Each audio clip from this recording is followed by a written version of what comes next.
আসসালামু আলাইকুম বন্ধুরা, আজকে একটা স্পেশাল কাজ আছে। রিস্কা নিয়ে যাচ্ছি কুরিয়ার সার্ভিসে নতুন কয়েকটি ফোন নিয়ে আসতে। তো শুরু করা যাক আজকের যাত্রা। রিস্কায় উঠেছি, কুরিয়ার অফিসে যাচ্ছি। আসলে মনের ভিতরে একটু ভয়ও কাজ করতেছে যে আসলে ফোনের পরিবর্তে অন্য কিছু দেয় নাকি, এই কারণে একটু আর কি ভয় ভয় লাগতেছে। তারপরেও মনে সাহস নিয়ে কুরিয়ার অফিসের দিকে যাচ্ছি, দেখি কপালে কি আছে। অবশেষে চলে আসলাম করতোয়া সুন্দর কুরিয়ার সার্ভিসের সামনে। ভিতরে প্রবেশ করে দেখি যে ভিতরে কোনো লোক নাই। আসলে যে এখানে কাজ করে সে নাকি নামাজ পড়তে গেছে। তার পরিবর্তে অন্য একটি কাকা আসলো, সে কাকাও নাকি মাল দিতে পারবে। তাই আমরা এই কাকার মাধ্যমে আর কি মালগুলো উঠাই নিই। তারপর কাকা এসে প্রথমে আমার ফোনগুলো খুঁজে বের করলো। আসলে ভাই আমি ফোন বাই সেল ব্যবসা করি, যার কারণে ভাই ঢাকা থেকে মাঝে মধ্যে ফোন কিনতে হয়, আর এই ফোনগুলোই আমরা সুন্দরবন কুরিয়ারের মাধ্যমে নিয়ে থাকি। এই চাচা ফোনগুলো খুঁজে বের করার পর যে ফোনের প্রাইস, সেই প্রাইসটা আমাকে বললো টোটাল 24,380 টাকার ডিউ, আর বাকি যে টাকা ওটা আগে অ্যাডভান্স করে পাঠানো লাগছে। তো এই টাকাটা এখন আমি গোনা শুরু করে দিলাম।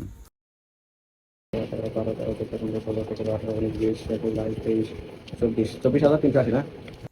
আমি টাকা গুনে দিলাম, তারপরও কাকা বিশ্বাস হয় না। কাকা আরেকবার টাকা গোনা শুরু করে দিল। সমস্যা নাই, কাকা গুনতে থাকেন, আমি টাকা কম দেইনি। টাকা গোনা শেষ হয়ে গেলে আমি ফোনের বক্সটি নিয়ে রিস্কায় চলে আসলাম। রিস্কা নিয়ে আবার দোকানের উদ্দেশ্যে রওনা দিলাম। তারপর ফোনের বক্স নিয়ে চলে আসলাম দোকানে। দোকানে এসে দেখি রহবলের হুজুর আমার দোকানে। আসলে ভাই আনবক্সিং এর ভিডিওটা করতে পারিনি, কারণ আসার সাথে সাথে হুজুর কখন যে খুলছে বক্স আমি বুঝতে পারিনি। কি আর আনবক্সিং করবো ভাই, দেখার সাথে সাথে হুজুর খুলে খুলে ফেলতেছে, যে কখন তার কভারই পাই না।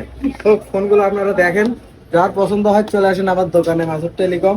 পানির দামে মোবাইল ফোন পাবেন।